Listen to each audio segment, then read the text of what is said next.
بسم اللہ الرحمن الرحیم ایاک نعبد و ایاک نستعین۔ ترکی میں معجزہ، مسافر جہاز سمندر میں گرنے سے بال بال بچ گیا۔ ترکش ایئر لائن کا بوئنگ 800-737 رن وے سے پھسل کر سمندر سے چند گز کے فاصلے پر ڈھلان پر رک گیا۔ طیارے میں 168 افراد سوار تھے۔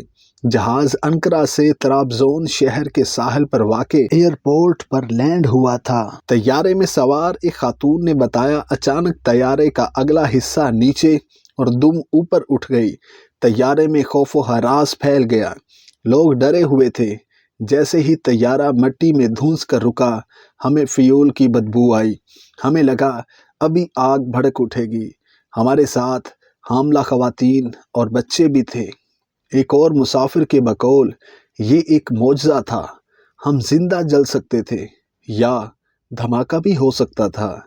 طیارہ سمندر میں بھی ڈوب سکتا تھا۔ طیارے میں سوار 162 مسافر، 2 پائلٹ اور 4 عملے کے اراکین سوار تھے، جو تمام کے تمام معجزاتی طور پر محفوظ رہے۔ Subscribe masters in academy 2.0